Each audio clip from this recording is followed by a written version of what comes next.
गुज़िश्ता बरस MBBS की degree हासिल करने वाले डॉक्टर हाफिज वलीद मलिक, जिन्होंने मुख्तलिफ मज़ामीन में टॉप करने पर 29 गोल्ड मेडल हासिल किए थे, उन्होंने इंकिशाफ किया है कि उन्हें अभी तक किसी अस्पताल में नौकरी नहीं मिल सकी है। चंद रोज़ कबल डॉक्टर वलीद ने इंस्टाग्राम पर एक सवाल का जवाब देते हुए बताया कि उन्होंने मुतअद्दिद अस्पतालों में दरख्वास्तें दी हैं लेकिन नौकरी नहीं मिली। उन्होंने ये भी कहा कि नौकरियों की सूरत हाल मेरिट की बजाय सिफारिश पर है। उन्होंने लिखा है, मैं 20 से ज़ायद अस्पतालों में नौकरी के लिए दरख्वास्तें दे चुका हूँ लेकिन नौकरी नहीं मिली।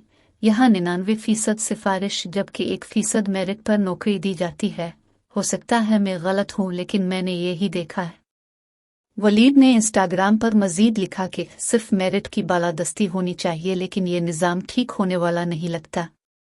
कुछ सोशल मीडिया सारिफीन ने वलीद की स्टोरी का स्क्रीनशॉट लिया और मुख्तलिफ जगहों पर पोस्ट कर दिया, जिसके बाद उनकी यह स्टोरी वायरल हो गई। BBC से बात करते हुए डॉक्टर वलीद ने कहा कि उन्होंने गुज़िश्ता साल लाहौर के अमीर अल-दीन मेडिकल कॉलेज से MBBS मुकम्मल किया और फिर लाहौर जनरल अस्पताल में हाउस जॉब की। 24 साला नौजवान ने कहा, जब मेरी हाउस जॉब ख़त्म हुई तो मैंने प्राइवेट अस्पतालों में दरख्वास्तें देना शुरू कर दी। सरकारी अस्पतालों में अभी तक भर्ती शुरू नहीं हुई थी।